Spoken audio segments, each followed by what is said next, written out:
WonderForce.com.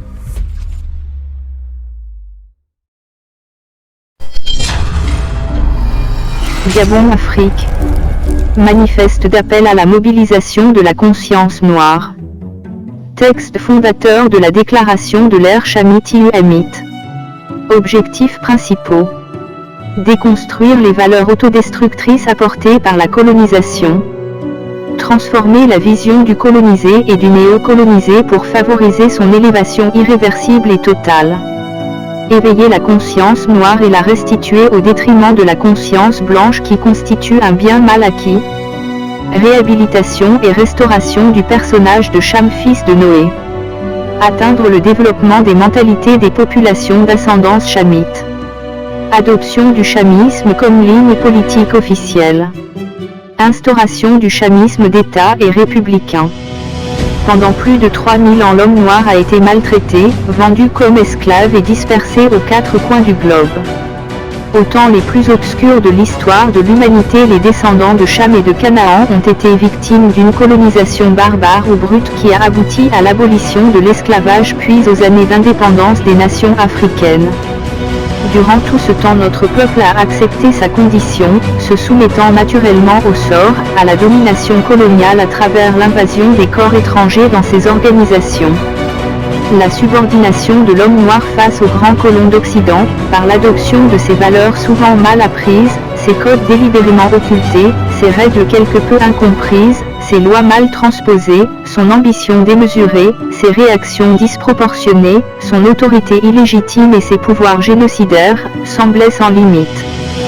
Aujourd'hui encore, post-siècle de lumière, notre civilisation à travers certaines nations et leurs dirigeants reste largement en proie au néocolonialisme, forme de colonisation douce ou civilisée, c'est-à-dire qui porte principalement sur l'esprit, l'intelligence, la psychologie, l'économie, la finance, sans que la majorité d'entre nous n'en soit étonnée.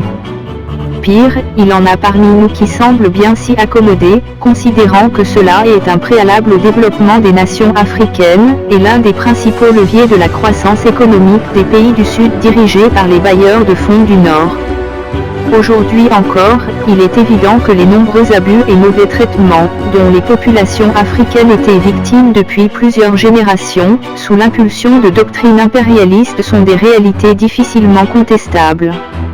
Par ailleurs, l'Afrique est depuis de nombreuses années manifestement la cible de groupuscules et d'intérêts néocoloniaux, qui agissent par l'intermédiaire de mains invisibles au point de causer du tort au continent africain sur de nombreux plans. Ces dernières années, on observe que la plupart des personnes dites de couleur, croyantes ou converties développent en elles, comme une forme de déni de leur identité biblique originelle attachée au personnage de Cham et de Canaan, son fils, dont les Noirs descendraient tous.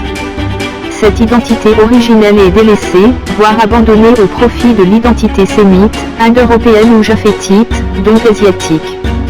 Ce déni se fait par l'adoption de systèmes de valeurs favorisant la subordination, la juxtaposition ou la simple opposition massive inconsciente, voire consciente des populations africaines du continent et de la diaspora face aux nations du Nord dominées par l'alliance occidentale majoritairement blanche.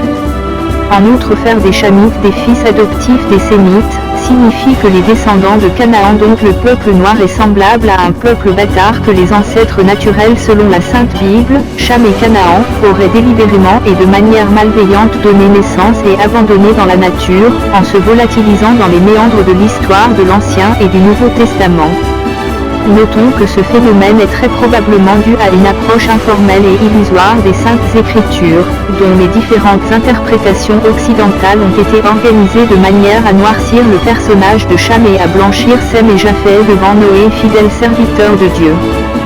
Cette organisation est à l'évidence le fruit de manigances et de complots fratricides, de desseins et d'intentions divisionnistes, d'agencements d'idées mal formées, fruit de pensées contrefaites, de points de vue bien plantés mais mal enracinés destinés à endormir ou manipuler durablement la conscience noire, jusqu'au jour du réveil total ultime, des élites et du peuple, de droits légitimes et d'inspiration divine. Nous rappellerons ici que l'approche esclavagiste du récit de l'Ancien Testament portant sur Noé et ses fils Sem, Cham et Japheth a largement contribué à la moralisation et la justification du plus grand génocide que la Terre n'ait jamais connu, le génocide du peuple noir. Nous n'en avons pas conscience, car nous n'avons pas appris à l'être. Nous avons délaissé notre conscience noire au profil d'une conscience occidentale ou orientale de substitution surnommée de façon douteuse la conscience blanche, mais plus justement la conscience coloniale ou néocoloniale. Cette substitution de fortune face à l'histoire serait due à une forme de complexe d'infériorité que les colonisateurs blancs ont imprimé à coups d'injures, de fouets et de maltraitance dans l'esprit des colonisés noirs. Pour les suprématistes de droite et de l'extrême droite, Noé par les bénédictions prononcées en faveur de Sem aurait délibérément fait de l'homme blanc l'éternel, tête, du monde, qui réfléchit, et par la malédiction portée sur la descendance de Cham et Canaan, de l'homme noir l'éternel, qui obéit aux ordres, ou aux recommandations sans véritablement procéder à des remises en cause fondamentales. Il aurait par la même occasion fait de l'Europe et de l'Amérique des territoires de progrès, donc, une terre d'avenir, et de l'Afrique ce qui est malicieusement appelé le berceau de l'humanité, donc, la terre du passé. Par ailleurs, la plupart des Africains semblent être atteints d'une certaine amnésie générale post-traumatique, gagnée par des troubles de perception, qui empêchent les enfants noirs originaires du Sud, potentiellement colonisables d'être véritablement affranchis, de sortir une fois pour toutes de l'assistanat, de la dépendance du Nord, et ainsi de se défaire de l'image de sous-hommes, d'hommes sous-développés, ou en voie de développement. Aujourd'hui encore les Africains ont du mal à se définir une identité forte commune, à prendre conscience de qui ils sont réellement et de ce qu'ils envisagent devenir ensemble, dans leur intérêt. Nous avons l'impression que toute notre vie est mal calquée sur le modèle occidental, sous influence permanente ou le contrôle partiel, voire total des puissances étrangères d'Asie, d'Europe ou d'Amérique. On en vient à se demander si les Chamites ne perdraient pas progressivement leur originalité en devenant la copie certifiée conforme des Sémites et des Japhétites. Il est évident que l'Afrique se noie lorsqu'elle a du mal à proposer son propre idéal, et à le faire accepter, dans le cas échéant l'imposer à ses fils mais également au monde. L'Afrique manque de vision, de visionnaires, de théoriciens, de théologiens, de modèles de référence capables d'unifier un continent fondamentalement désuni, et de plus en plus divisé. Pour réussir l'Afrique et ses fils et filles originels ou de souche, les Chamites, qui descendent de Cham, contribuent à sa réhabilitation et sa restauration dans la nation et la République, a besoin de mobiliser l'ensemble de ses forces et sa matière grise. Pour réussir l'Afrique a besoin de têtes pensantes, de philosophes mais surtout plus que jamais de philosophie. L'Afrique a besoin d'un grand homme qui sera pour l'Afrique ce que Socrate a été pour l'Occident et Confucius pour l'Asie. Mais où se trouve-t-il aujourd'hui? Et que fait-il? Extrait de l'ouvrage de référence du convilisme d'État dénommé Les loisirs à valeur citoyenne au cœur du développement des nations et de la croissance des pays. Définition du chamisme.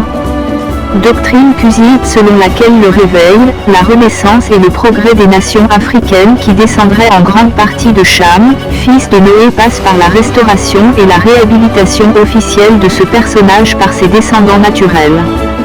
Selon les érudits, Kusit Cham aurait été victime de premiers coups d'état de conscience, involontaires ou volontaires, de l'histoire de l'humanité, visant à empêcher sa descendance, les Hamites, de jouir totalement de la grâce de Dieu, au même titre que les Sémites ou les Japhétites. Les Kusites rejettent l'idée selon laquelle la descendance de Cham aurait été maudite par Noé, à cause de l'indécence et de la mauvaise foi de Cham à l'égard de son père Noé. Pour les Kusites, Cham n'était ni foncièrement mauvais, ni moins sérieux par rapport à ses deux frères. Contrairement à la vision occidentale qui attribue à Cham un caractère moqueur et irrespectueux, la vision divite présente ce personnage comme étant un être ayant souffert d'immaturité et d'un manque de sagesse à une période de sa vie. En effet, pour les Divites, Cham aurait été victime de son ignorance et de son insouciance. Ainsi, il n'a pas su quelle était la bonne posture à adopter face à la nudité de Noé, fidèle serviteur de Dieu. De même, il a cru bon qu'en rapportant ce malheureux incident à ses deux frères, ces derniers qui fut probablement à ses yeux plus sage et plus mature, lui auraient certainement indiqué la meilleure conduite à tenir.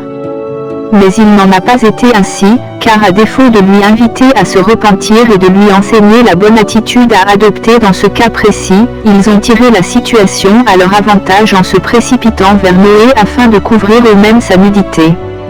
À la suite de cela, au réveil de leur père, ils se sont empressés de lui transmettre un rapport de la situation, qui montrait Cham sur son plus mauvais jour contrairement à eux.